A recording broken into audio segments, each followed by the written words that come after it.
It was a quiet evening in the monastery. The setting sun painted the sky in hues of orange and gold as a young disciple sat beside his monk, his mind restless with questions. With a respectful bow, he asked, "Monkji, all of us humans are born with 2 hands, 2 feet, a brain, and 24 hours a day. Yet only a few rise to the top, while many struggle in poverty and failure. Why is that?" The monkji smiled knowingly, as if he had been waiting for this question. "Success," he said calmly, "is not about luck or talent alone. It is about habits. The difference between a successful person and a failure lies in the habits they choose to keep and the ones they discard." The disciple leaned forward, intrigued. "And what are those habits, Monkji? What do successful people remove from their lives?" The monk's eyes twinkled with wisdom as he replied, "There are 9 things that the truly successful and wise remove from their minds. If you wish to reach greatness, you must let go of them too." The disciple listened with bated breath as the monk began his lesson. "Tell me, my child," the monk asked. "Listen. Have you ever noticed how most people speak, but few?" The disciple nodded. "A wise person never interrupts others when they speak. They listen, not just with their ears, but with their hearts. They pay attention, seeking to understand, not just to reply." The monk paused, letting his words sink in. But an impatient person? He cuts others off, dismisses their words, and rushes to speak. And in doing so, he loses valuable knowledge, offends others, and remains trapped in ignorance. The disciple reflected on this, realizing how often he had interrupted in his eagerness to respond. "Many people," the monk continued, "spend their lives pointing fingers. I could have been successful, but my parents didn't support me. I would have done better, but my luck was bad." He shook his head. "Blaming others may give temporary comfort, but it leads nowhere. Successful people take full responsibility for their lives. They own their mistakes, learn from them, and move forward. But those who refuse to take responsibility, they remain stuck, forever waiting for someone else to change their destiny." The disciple felt a shiver run down his spine.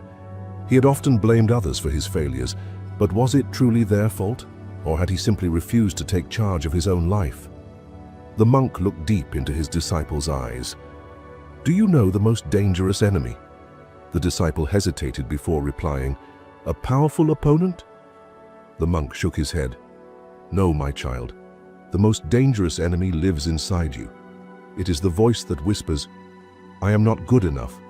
I will fail. I am unlucky. I don't deserve success.'" He sighed. "A person who constantly feeds their mind with negativity digs their own grave. But a wise man? He speaks to himself with kindness. He replaces doubt with belief, fear with courage, and despair with determination." The disciple felt a strange lightness, as if a heavy burden had been lifted from his soul. "Imagine," the monk said, "you are traveling without a destination.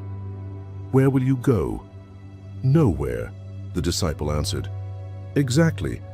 Those who have no goal in life drift aimlessly, wasting time, energy, and potential.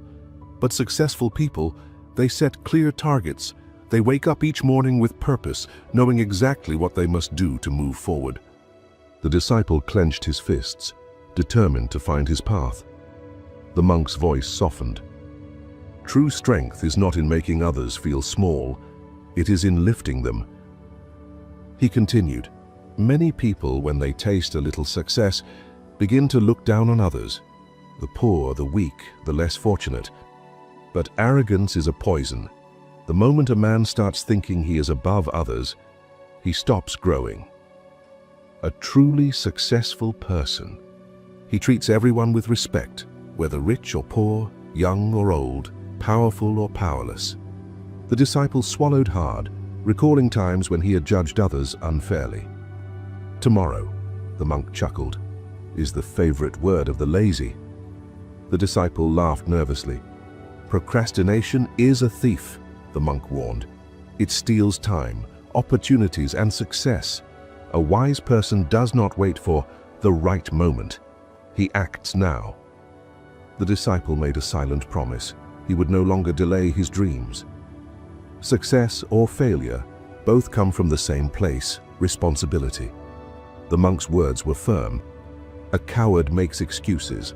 A warrior finds solutions. Those who constantly avoid responsibilities will never experience true success. The disciple straightened his back. If he wanted to grow, he had to stop running from challenges. Talking behind someone's back, finding faults in others, arguing for no reason. These are the habits of the weak, the monk said. A wise person does not waste his energy on meaningless conflicts. Instead, he guards his peace and focuses on his growth. The disciple thought of all the time he had wasted in petty arguments. He vowed to change. The monk looked towards the sky. Tell me, my child, why do people turn to alcohol, smoking, or drugs? The disciple thought for a moment before answering. To escape stress and find peace. The monk nodded. Yes, but peace found in intoxication is an illusion. True peace comes from purpose. A man who loves his work, who is passionate about his dreams, does not need distractions. He finds his joy in his journey. The disciple felt a new kind of intoxication, the intoxication of passion and purpose. The sun had now set. A calm silence filled the air. The monk looked into his disciple's eyes and asked, "Do you understand now?" The disciple nodded, his heart filled with clarity. With deep respect, he bowed before his monk. He now knew the path to success, and with that, his journey truly began. The disciple sat in deep thought, his mind now free of confusion. Each of the monk's words echoed in his heart like the ringing of a temple bell. For years, he had believed that success was about talent, luck, or the right circumstances. But today, he had learned the truth. Success is about what you choose to let go of. He looked up at his monk, eyes filled with gratitude. Monkji, I now understand. The true path to success is not just about gaining knowledge, but also about removing the wrong habits, the wrong thoughts, and the wrong beliefs from our minds. The monk smiled, pleased with his disciple's realization. Yes, my child, the greatest burden a person carries is not the weight of his failures, but the weight of his wrong mindset. Those who remove these 9 obstacles from their minds will find their path clear, their steps steady, and their success inevitable. The disciple bowed deeply. He knew that his journey had only just begun, but this time he was prepared. As he walked away from the monastery, the world looked different, not because it had changed, but because he had changed. And with that, he stepped forward, not just towards success, but towards a new life. True success does not come from seeking more, but from removing what holds you back. Let go of doubt. Let go of blame. Let go of excuses, and watch as success begins to chase you.